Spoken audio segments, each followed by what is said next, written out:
샬롬 류 선생의 구속사 천국열차 유도순 목사님의 신구약 성경 파노라마를 낭독하는 시간입니다.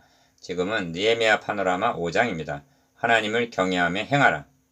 최우선적으로 본문을 읽으시기를 바랍니다. 5장의 내용은 주의 역사를 마음들여 역사하던 공동체에 원망이 일어났으며 느헤미야가 이를 치료한 내용입니다.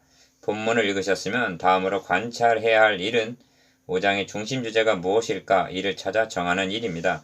두 가지를 제시해 봅니다. 예시 1. 5장 주제 백성들이 부르짖고 원망함 1절. 첫째 단어 1절에서 5절. 우리 자녀를 종으로 파는도다 5절. 둘째 단어는 6절에서 13절. 이자 받기를 그치자 10절. 셋째 단어는 14절에서 19절. 총독의 녹을 요구치 아니한 느헤미야 18절. 전체 주제와 단락의 제목과 연결. 백성들이 부르짖고 원망했다. 첫째 단어는 자녀를 종으로 팔 지경이 되었으므로, 둘째 단은 이자 받기를 그치라고 꾸짖음. 셋째 단은 총독의 녹을 요구치 않고 본을 보임. 예시 2. 5장 주제 하나님을 경외함으로 행하라 9절. 첫째 단은 형제를 원망함 1절. 둘째 단은 형제에게 취리하는도다 7절. 셋째 단은 하나님 경외함으로 이같이 행치 아니함 15절. 전체 주자와 단원의 제목과 연결. 첫째 단은 하나님 경외를 잃어버리자 원망이 일어남. 둘째 단은 하나님 경외를 잊음으로 취리하게 됨. 셋째 단은 하나님 경외함으로 이같이 행치 아니한 느헤미야. 여러분은 예시한 1, 2 중에서 어느 것이 본문을 더 깊이 관찰하였다고 여겨지십니까? 저는 예시 2를 택했습니다. 이유는 분명합니다. 그것이 더욱 하나님 중심이기 때문입니다. 이것이 구속사의 관점에서 성경을 보는 관점이기도 합니다. 느헤미야는 회중에게 우리의 대적 이방 사람의 비방을 생각하고 우리 하나님을 경외하는 가운데 행할 것이 아니냐고 책망합니다. 9절. 그는 15절에서 나는 하나님을 경외함으로 이같이 행하지 아니하고 합니다. 어느 시대를 막론하고 근본적인 문제가 여기에 있는 것입니다. 그러므로 하나님을 경외함으로 행하라가 5장의 주제가 될 수가 있습니다. 첫째 단은 1절에서 5절 형제를 원망함. 둘째 단은 6절에서 13절 형제에게 취리하는도다. 셋째 단은 14절에서 19절 하나님 경외함으로 이같이 행치 아니함. 첫째 단은 1절에서 5절 형제를 원망함. 때 합니다. 4장에서 상관바대로 백성들이 한마음한 뜻이 되어 마음 들여 일을 하고 있을 때 4장 6절 이 공동체에 원망이 들어온 것입니다. 그리하여 크게 부르짖고 있습니다. 이러한 일은 출애굽 때에도 있었고 출애굽기 16장 2절 초대교회도 침투했던 일입니다. 사도행전 6장 1절 원망이 일어나는 시점은 홍해도하 직후, 유무상통 직후, 마음들의 역사하는 직후.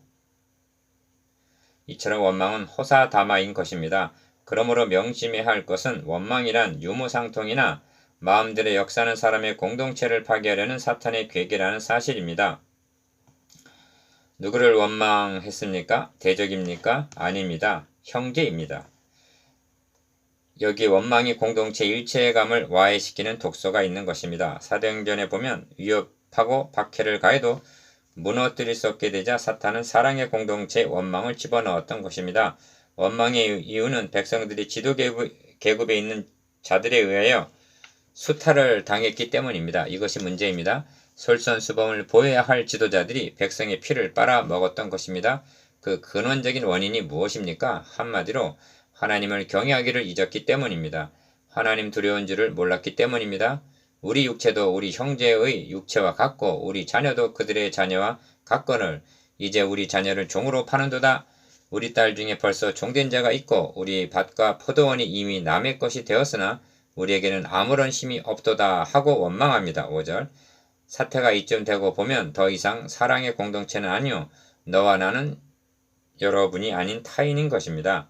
둘째 단은 6절에서 13절 형제에게 취리하는도다. 내가 백성의 부르짖음과 이런 말을 듣고 크게 노하였으나 깊이 생각하고 귀족들과 민장들을 꾸짖어 그들에게 이르기를 너희가 각각 형제에게 높은 이자를 취하는도다 하고 대회를 열고 6절 1. 이자 받기를 그치자고 말합니다. 10절 2. 기름의 100분의 1을 돌려보내라고 명합니다. 11절 3. 그 말한 대로 행하겠다고 맹세하게 합니다. 12절 이 점에서 주목하게 되는 것은 누구에게서 취리했느냐는 점입니다. 대적에게서입니까? 아닙니다. 성경은 형제에게서라고 말씀합니다. 이는 하나님께서 율법으로 금하신 바입니다. 그들은 형제에게 취리했고 7절 빚을 갚지 못하자 형제를 팔고자 8절 즉 종으로 삼았던 것입니다. 아니 형제를 팔아먹다니 그래야 형제가 형제를 원망하고 있는 것입니다. 그렇게 되면 성벽이 아니라 사랑의 공동체가 무너지게 되는 것입니다. 왜 이렇게 되었습니까? 하나님 경외함을 잃어버렸기 때문입니다. 그러므로 느헤미야는 너희의 소행이 좋지 못하도다 하고 9절 책망하면서 두 가지를 들어 꾸짖습니다. 1. 대적 이방 사람의 비방을 생각하고 2. 우리 하나님을 경외하는 가운데 행할 것이 아니냐 9절 하나님 백성들은 언제나 이 두 요점을 명심해야만 합니다. 성도들이 서로 원망하고 서로 싸우면 이방 사람들이 무엇이라 비방하겠습니까? 하나님의 이름이 너희 때문에 이방인 중에서 모독을 받는도다. 로마서 2장 24절 그러므로 하나님 두려운 줄을 알고 하나님 경외함에 행하여야 할 것이 아니겠습니까? 느헤미야는 결단을 촉구합니다. 회중이 다 아멘하고 여호와를 찬송하고 백성들이 그 말한 대로 행하였느니라고 말씀합니다. 13절 주목하십시오. 원망 1절이 변하여 찬송 13절이 되었습니다. 어떻게 해서 이러한 변화가 일어났습니까? 하나님 경외함을 잃어버렸던 그들이 하나님 경외함을 회복했기 때문입니다. 셋째 단은 14절에서 19절 하나님 경외함으로 이같이 행치 아니함 본 단원의 내용은 느헤미야의 본입니다. 느헤미야는 자신을 자랑하고 있지 아니합니다. 내가 주와 또는 선생이 되어 너희 발을 씻었으니 너희도 서로 발을 씻어 주는 것이 옳으니라 하신 요한복음 13장 14절 그 본을 제시하고 있을 뿐입니다. 1. 느헤미야는 총독의 녹을 먹지 아니하였느니라고 말씀합니다. 14절 2. 나보다 먼저 있었던 총독들은 백성을 압제하였으나 나는 하나님을 경외함으로 이같이 행하지 아니하고 합니다. 15절 총독의 녹을 요구하지 아니하였음은 이 백성의 부역이 중함이라 합니다. 18절 느헤미야가 왜 이렇게 하였으며 이러한 마음이 어디서 우러나온 것입니까? 오직 하나님을 경외함으로입니다. 15절 이를 기억하사 내게 은혜를 베푸시옵소서 합니다. 19절 공로를 자랑하고 내세우고 있다고 여겨서는 아니 됩니다. 이 점에서 중요한 것은 업적이 아니라 하나님 경외함으로 행한 그 마음입니다. 느헤미야도 귀인과 민장들처럼 녹을 탐하고 백성을 압제하였다면 어찌 되었겠습니까? 목자의 희생적인 본이 있으므로 말미암아 원망을 취하고 사랑의 공동체를 회복할 수가 있었습니다. 마음이 청결한 자는 복이 있나니 그들이 하나님을 볼 것이며 화평케 하는 자는 복이 있나니 그들이 하나님의 아들이라 일컬음을 받을 것이며 마태복음 5장 8절 9절 마음이 청결함과 화평케 함은 불가분의 관계입니다.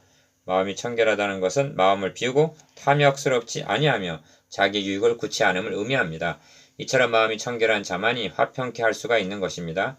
하나님의 아들께서 자신을 비우시고 희생 제물이 되심으로 화평케 하는 자가 되셨습니다. 하나님은 옛날만 아니라 오늘날도 느헤미야만이 아니라 하나님을 경외함으로 행하는 모든 이에게 변함없이 은혜를 베푸시는 하나님이십니다. 아멘.